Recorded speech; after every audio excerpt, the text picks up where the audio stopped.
ನಮಸ್ಕಾರ. ಇವತ್ತಿನ ನಮ್ಮ ಈ ಒಂದು ಚರ್ಚೆ ಹಳೆ ಒಡಂಬಡಿಕೆಯ ಒಂದು ದೊಡ್ಡ ರಹಸ್ಯವನ್ನು ಬಿಡಿಸೋ ಪ್ರಯತ್ನ ಅಂತಾನೆ ಹೇಳಬಹುದು. ಹೌದು. ಯಾಕಂದ್ರೆ ನಾವು ಬೈಬಲ್ ಓದುವಾಗ ಯೆಹೋವನ ಆತ್ಮ ಅಥವಾ ದೇವರ ಆತ್ಮ ಅನ್ನೋ ಮಾತು ಪದೇ ಪದೇ ಬರುತ್ತೆ.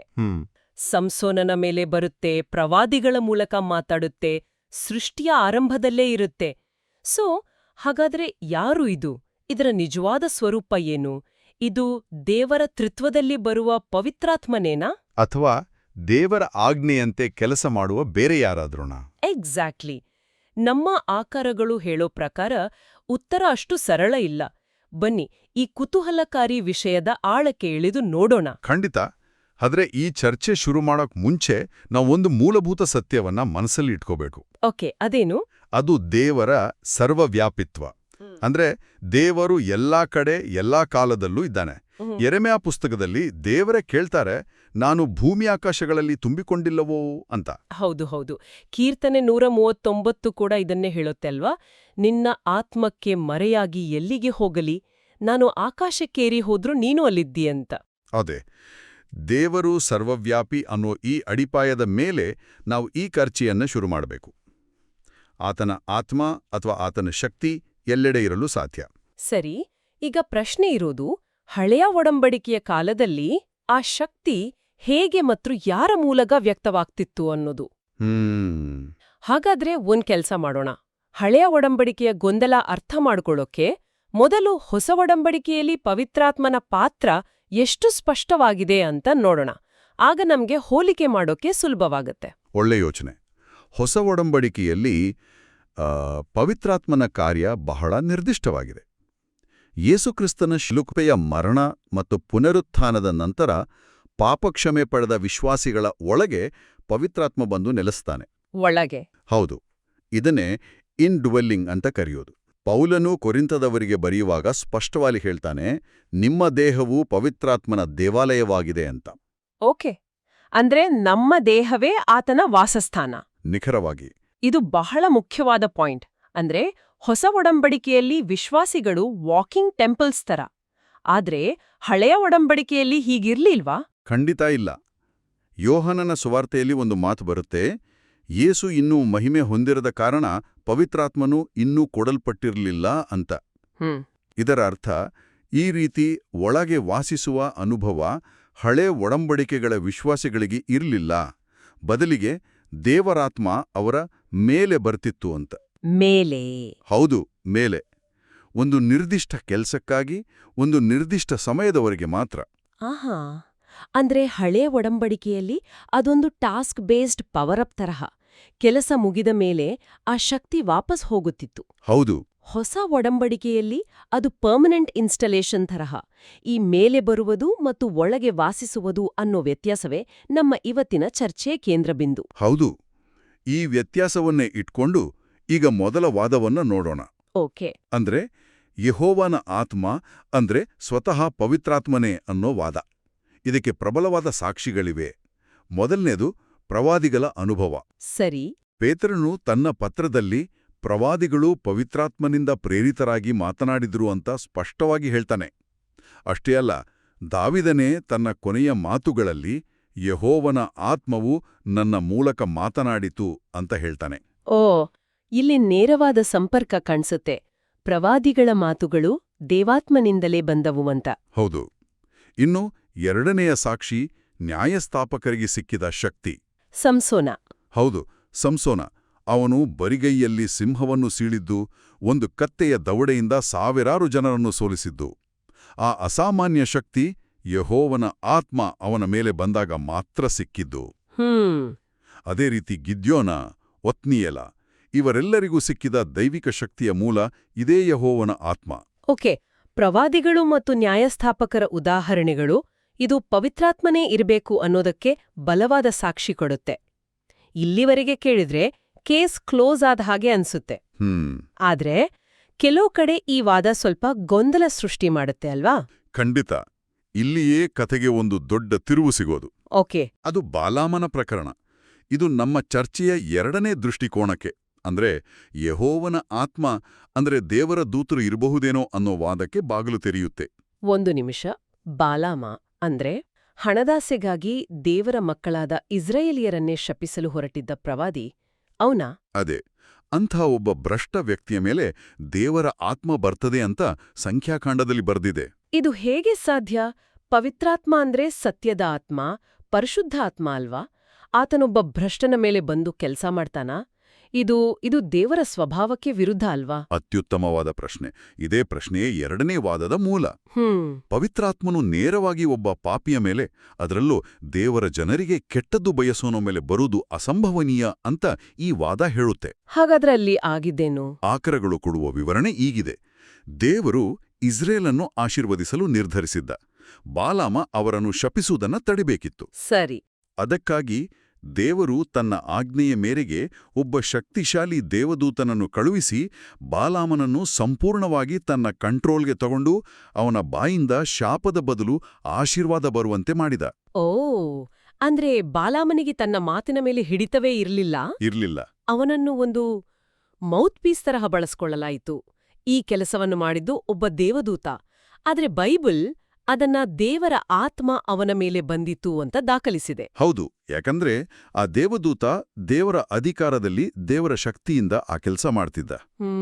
ಇದಕ್ಕೊಂದು ಪೂರಕ ಉದಾಹರಣೆ ರಾಜ ಸೌಲನ ಕಥೆಯಲ್ಲಿದೆ. ಸೌಲನು ದೇವರಿಗೆ ಅವಿಧೇಯನಾದಾಗ ಯೆಹೋವನ ಆತ್ಮವು ಅವನನ್ನು ಬಿಟ್ಟು ಹೋಯಿತು ಮತ್ತು ಯೆಹೋವನಿಂದ ಕಳುಹಿಸಲ್ಪಟ್ಟ ಒಂದು ದುರಾತ್ಮವು ಅವನನ್ನು ಕಾಡಿತು ಅಂತ ಇದೆ. ಓ, ಕಳುಹಿಸಲ್ಪಟ್ಟ ಅನ್ನೋ ಪದ ಅದು ಬಹಳ ಮುಖ್ಯ. ಹೌದು, ಕಳುಹಿಸಲ್ಪಟ್ಟ ಅಂದ್ರೆ ದೇವರು ತನ್ನ ಉದ್ದೇಶಗಳನ್ನು ಈಡೇರಿಸಲು ದೇವದೂತರನ್ನು, ಕೆಲವೊಮ್ಮೆ ದುರಾತ್ಮಗಳನ್ನೂ ಸಹ ಒಂದು ಮಾಧ್ಯಮವಾಗಿ ಬಳಸ್ಕೊಳ್ತಾನೆ ಅನ್ನೋದಕ್ಕೆ ಇದು ಪುಷ್ಟಿ ಕೊಡುತ್ತೆ. ಇದು ನಿಜವಾಗ್ಲೂ ಕುತೂಹಲಕಾರಿ.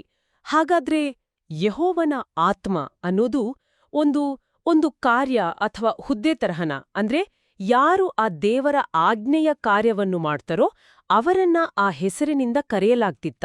ಬಹುತೇಕವಾಗಿ ಹೌದು. ಅದು ದೇವರ ಅಧಿಕಾರದ ಒಂದು ಅಭಿವ್ಯಕ್ತಿ. ಈಗ ನಮ್ಮ ಹತ್ರ 2 ದೃಷ್ಟಿಕೋನಗಳಿದೆ. ಒಂದು, ಅದು ನೇರವಾಗಿ ಪವಿತ್ರಾತ್ಮ. ಇನ್ನೊಂದು, ಅದು ದೇವರ ಆಜ್ಞೆ ಮೇರೆಗೆ ಕೆಲಸ ಮಾಡುವ ದೇವದೂತ. ಸರಿ.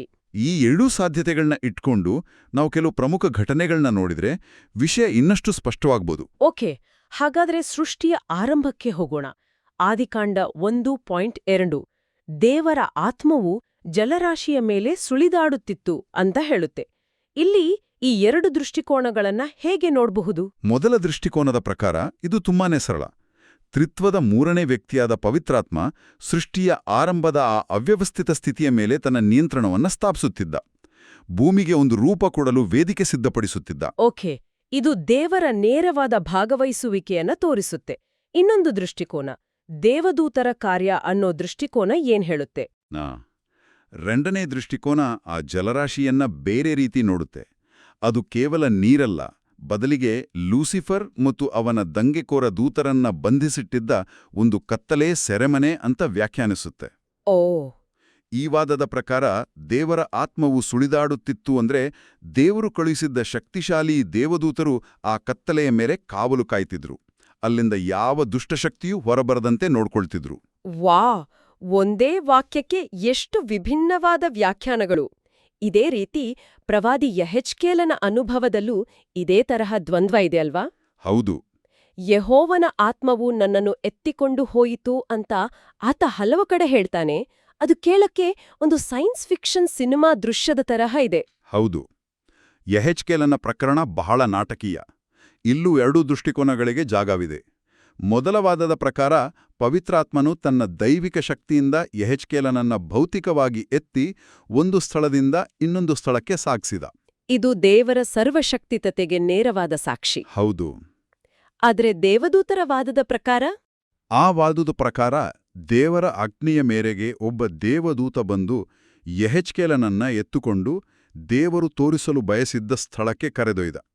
ಇಲ್ಲಿ ದೇವದೂತ ದೇವರ ಏಜೆಂಟ್ ಆಗಿ ಕೆಲಸ ಮಾಡ್ತಾನೆ. ಹಾಗಾದ್ರೆ ಇದೆಲ್ಲದರ ಅರ್ಥವೇನು? ಕೊನೆಯ ತೀರ್ಮಾನ ಏನು? ಅದು ಪವಿತ್ರಾತ್ಮನೇ ಅಥವಾ ದೇವದೂತರೇ? ಆಕರಗಳು ಸೂಚಿಸುವುದೇನೆಂದ್ರೆ, ನಾವು ಇದು ಅಥವಾ ಅದು ಅಂತ ಯೋಚಿಸಬೇಕಾಗಿಲ್ಲ, ಬದಲಾಗಿ ಇದು ಮತ್ತು ಅದು ಅಂತ ಯೋಚಿಸಬೇಕು. ಓಕೆ. ಅಂತಿಮ ಸತ್ಯವೇನೆಂದರೆ, ಯೆಹೋವನ ಆತ್ಮ ಅನ್ನೋದು ಮೂಲಭೂತವಾಗಿ ಪವಿತ್ರಾತ್ಮನನ್ನೇ ಸೂಚಿಸುತ್ತೆ. ಇದರಲ್ಲಿ ಸಂಶಯ ಇಲ್ಲ. ಆದರೆ ಇದರರ್ಥ ಪವಿತ್ರಾತ್ಮನು ಪ್ರತಿಯೊಂದು ಸಲನೂ ತಾನೇ ನೇರವಾಗಿ ಕಾರ್ಯನಿರ್ವಹಿಸಬೇಕು ಅಂತಲ್ಲ.